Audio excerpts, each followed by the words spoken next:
Hey everybody, this is Rabbitearsblog, and welcome to my top comic books of the week video. I got more comics for this week, so here are my top 4 comic books of this week. Comic book pick number 1, Batman the Black Mirror.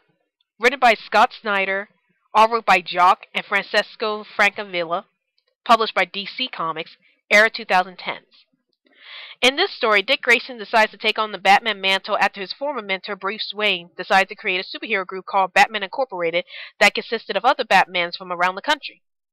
Unfortunately, Dick would soon stumble across one of his toughest cases yet as he comes across a secret auction with the prized possession of Gotham City's most infamous criminals are being sold to the rich citizens of Gotham City.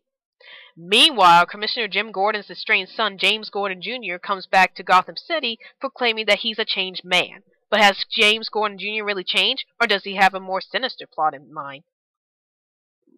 Wow, this comic was just so amazing. Scott Snyder's writing was phenomenal as the characters were very well written, and the story was extremely exciting to read through.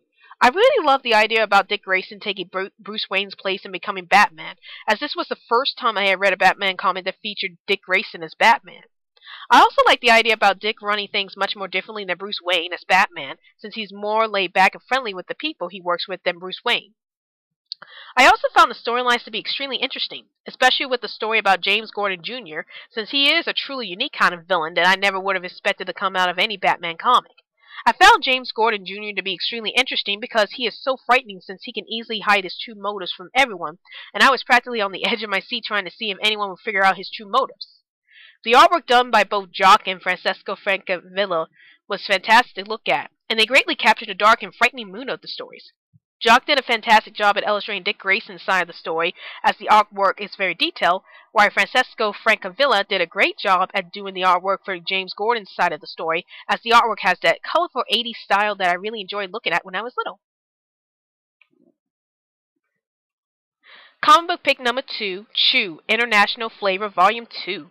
Written by John Layman, artwork by Rob Guillory, published by Image Comics, era 2010s. In this story, Tony Chu and John Colby are dealing with a strange case where they go to a mysterious island called Yamapolo, and not only does Tony meet up with a female spy named Lindsay Wu, but he also starts seeing many murders on the island where the victims have bite marks on their necks. This volume was just as good as the first volume since it now focuses on Tony getting deeper into a case that might have larger repercussions in the later volumes. John Layman has once again created a brilliant story that combines both drama and comedy into one deliciously interesting mystery. I love seeing the relationship between Tony and John, as they have a fantastic chemistry with each other, as they argue with each other, but still look out for each other in times of need. I also enjoyed the bizarre vampire arc in this volume, as it may seem like a cliche thing that happens in many horror-themed novels, but in this case, it was done in a really creative way that had me literally on the edge of my seat. Rob Guillory's artwork, as always, was interesting and creative to look at, as the characters look so exaggerated, and yet the scenes where various characters of murder are done in graphic details. You can see blood squirt out of the victims. Comic book pick number 3, X-Men Proteus. Written by Chris Claremont, artwork by John Byrne, published by Marvel Comics, era 1970s. In this story, the X-Men face off with one of their greatest foes, Proteus, who is a mutant who had escaped from his prison and is now bent on taking his revenge against his parents, Maura McTaggart, and her estranged husband, Joe McTaggart. Can the X-Men save Maura for Proteus before it's too late? Anyone who has read Chris Claremont's earlier works on the X-Men would definitely know what to expect from this story.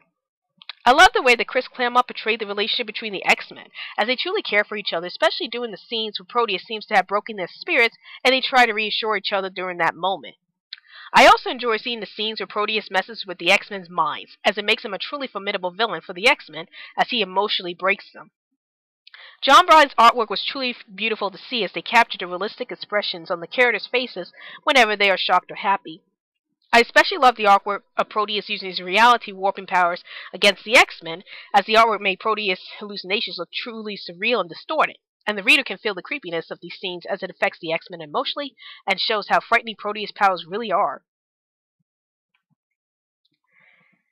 Comic book pick number 4, American Vampire Volume 4. Written by Scott Snyder, artwork by Raphael Albuquerque, Jordi Burnett, Roger Cruz, and Riccardo Bercellidi, published by Vertigo Comics, era 2010s. In this volume, there are a total of 3 stories that take place in the 1950s, which includes a story about Skinner Sweet and Jim Book's time in the Indian Wars, a teenage boy named Travis Kidd who hunts vampires, and an African-American man named Calvin Poole who not only faces racism in the 1950s, but is also a part of a secret organization that hunts vampires. Scott Snyder's really nailing this series with his excellent writing and talent for telling an amazing story. I love the way that Scott Snyder progresses the characters into another timeline, which in this case is the 1950s, but still focuses most of the stories on vampires. All of the stories in this volume are fantastic, but possibly my most favorite story in this volume was about Travis Kidd, a young teenage boy who happens to be a vampire slayer. It was a concept that I thought was very inventive, and I would definitely love to see more of Travis Kidd in later volumes. I also enjoy Calvin Poole's stories he struggles against racism in 1950s America, and I love seeing Calvin fight vampires while the racism theme is integral to the historical aspect of the story. Raphael Albuquerque, Jordi Burnett, Roger Cruz, and Ricardo Berchelli's artwork all contribute greatly to the stories as they create an eerie and adventurous atmosphere to this comic. Well, that's my top comic books of the week, and I would highly recommend these comics to any comic book fan. Also, since these are the short review versions of these comics, if you want me to do an extended review on one of these comics, then please let me know in the comments below. Now, I noticed that I have been mainly reviewing X-Men comic books from the Marvel comics, but that's because that's one of the main comic book series that I'm reading for Marvel at the moment. So if there are any other Marvel comic books that you think I should check out, then please let me know in the comments below so I can recommend other Marvel comics in the near future. Well, I hope you enjoyed this video. This is Rabbitearsblog, and I'll see you later.